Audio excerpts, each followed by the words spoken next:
Hi. Hello, I'm Shay, and me and my family are just a big fan of you guys. And my question is, since 11 years of Supernatural, what is your most memorable moment in Supernatural? Yeah, what was your most memorable moment in the last 11 years of your life? She says, you were 11. She's like, oh, right now. Your turn. We've had some pretty big moments over the past 11 years. He and I have reflected on this many times. We've had major milestones. We've had major losses. We've had, triumphs and tribulations and everything in between. And it's hard to pick what moment really stands out the most. For me, it's not a moment. It's what 11 years has given us, and I know there's some sort of quote that life is not defined by the things you have, but by the relationships you have. And I believe that the relationships that we have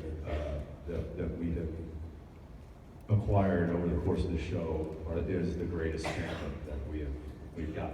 Those are the greatest moments. The moments that I get to have with my A-camera operator, or our on-set props, or with Jared, or with Misha, or with Mark, or with Tim, or with these people that I think just bring so much life and love and color to the world that is Supernatural. That is my favorite thing about the show. So, Yeah. Essentially the same thing. I remember, I remember asking Jensen to stand in my wedding. I remember him asking me to stand in his wedding. I remember meeting my wife on set and asking her her name, and she blew me off. It was awesome. it was awesome. I remember getting picked up for the back 9 of season 1, and I remember getting picked up for season 2. But show-wise, there was a 200th episode party that was thrown just for the crew and the cast and their friends and family. And Phil and Todd Aronauer and our team vendors had put together this montage of 10 seasons of Supernatural, and it was on 4 different big old screens, maybe 80-inch screens each or something. And we were at Pan Pacific? And it was called Pan Pacific in Vancouver. And you looked around, it was Eric Kripke and Jeremy Carver and Peter Roth. I mean, you looked around and it was these are all the people that have been involved with getting the show where it was. And then the sound kicked in and the screens turned on, and it was a 3 or 4 minute long compilation, and 4 screens were all showing different things at the same time. And it was a really cool experience to look back and go man, 200 episodes, 10 years, a lot has happened. And it's still going on, and I hope to one day see the 300th episode party.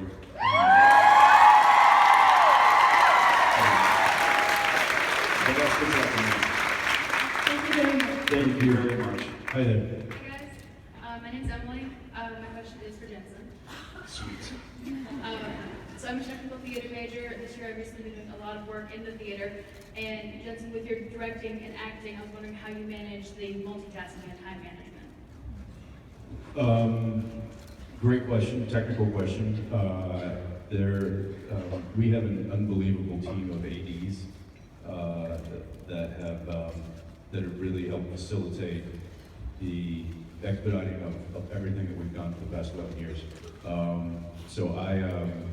I've had Kevin Parks as my first AD all 5 times that I've directed, and he is a wizard when it comes to time management and doing stuff like that. So I lean on him quite a bit. And I think that's one thing that,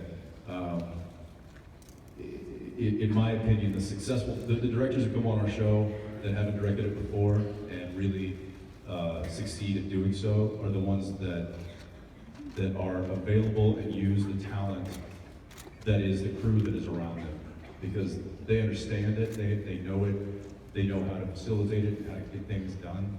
And if they dig their heel, if the director digs his heel in, like Jared's doing, cramp, then that could backfire quickly. So, you know, I guess it's easy to say surround yourself with very talented people and it'll make your job a lot easier, but it's true. If you've got people that are in positions that you can trust them to help you move along, then that's key. But you can also do things too as the director. I lay out a scene and I'm like, okay, this is all the stuff I need. Now let me start trimming.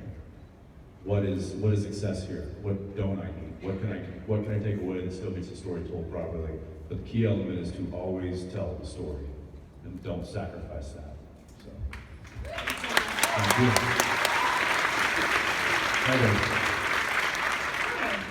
Hi, I'm an aerialist in a show here in Vegas, and so I do, you know, crazy, scary stuff up high for other people's amusement for a living. So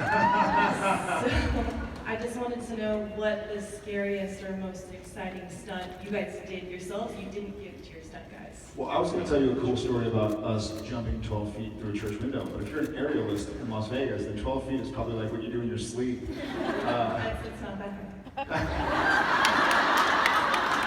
It was to me. Where you have to explain the situation. It wasn't just like It was jumping off a second story out of a second story window. It was jumping out of a second story window that was opaque. So you trust that there's something there to catch you on the other side when you can't see it.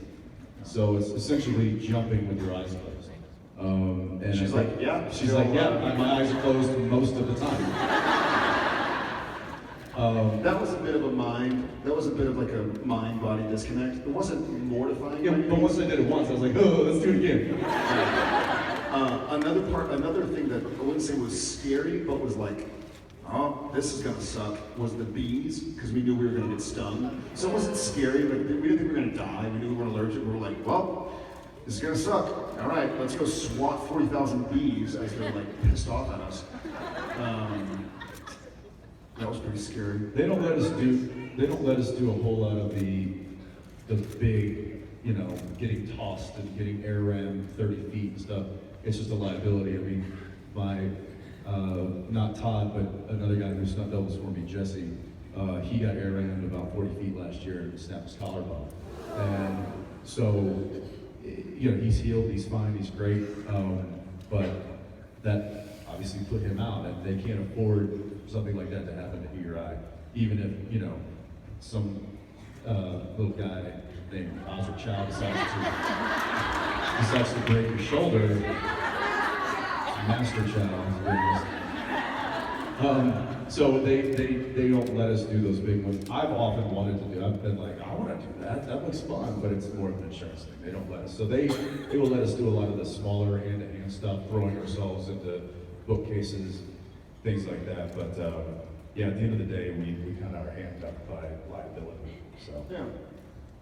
Awesome. Thanks, Luke. If you guys ever want to come learn some circuits, hey, you let me know. I'll make it happen. sweet. As long as I've got a wire on me, I'm good. Thank you.